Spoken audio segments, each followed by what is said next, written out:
video, we're going to look at Screencastify Submit. We've known that Screencastify allows teachers and students to create videos through the extension, but it also has an additional product called Screencastify Submit. Submit allows teachers to create assignments where students respond through videos and submit them to the teacher in one easy place. Think of it like Flipgrid, except it uses a platform that you're already used to using. Even though our district pays for the upgraded version of Screencastify, Submit requires an additional cost. But with the free version of Submit, you can have one, what they call open assignment at a time. However, we'll show you workarounds for how you can close those assignments and continue to create. Let's look at how you can use this tool. First, you're going to go to Screencastify Submit. So you could go to it by going to app.screencastify.com/submit. Also, when you're up here within the extension, you can also go to what we call the hamburger icon to get more options and easily access it here through Submit. I think that's probably the easiest way. Once you're here, you'll see your dashboard of Submit Free. You're going to go to, and you can see I already have one here, but yours will probably be blank.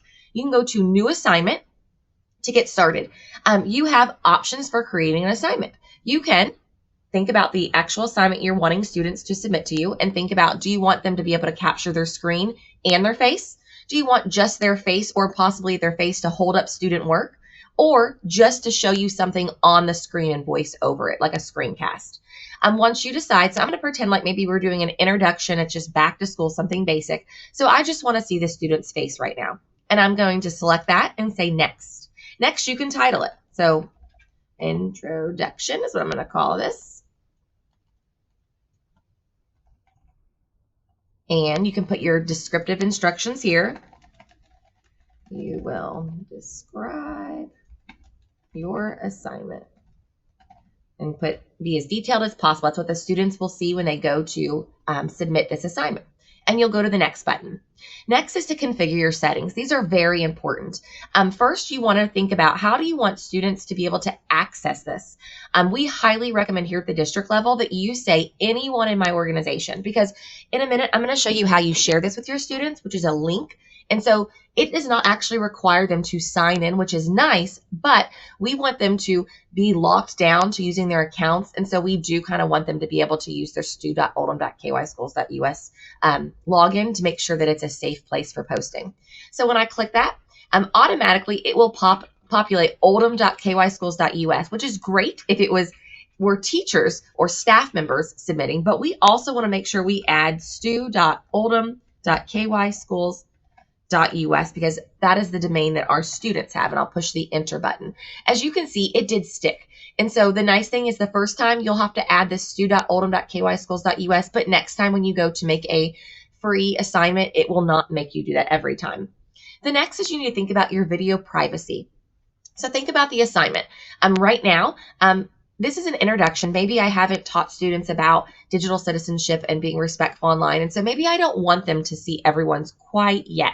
Maybe I just want them to view their own. So I can select that. Later in the year, when we've talked about and set up our expectations in a digital community, we can open it up to viewing all videos so that they can see each other's, because that's where the power behind this is as well. And then I am going to swipe or leave on the email notifications because as a teacher, I would like to know when each of my students has recorded and submitted a response. And I'm going to say next. The next is the link to share. What is great, it tells me it is live, it's ready to go. All I have to do is copy this link. It's a unique link and I can paste it anywhere. So if I'm using Google Classroom, I can post it there for students to quickly access and submit their work. If I'm using Seesaw, I can post it there. If I am communicating with someone by email, I can post it there. So it can go anywhere you want to post it, and you will post it for students. So what I want to show you really quickly after this now is, so let's say I have one open assignment. Remember, you can only have one to be free.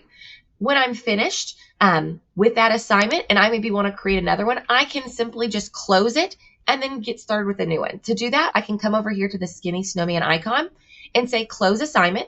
So even if they have the link, it will no longer work. And now students will be able to not be able to post anymore. But for me as a teacher, I can now go to new assignment and open a new one. And so that's the workaround for having one open assignment at a time for our free accounts.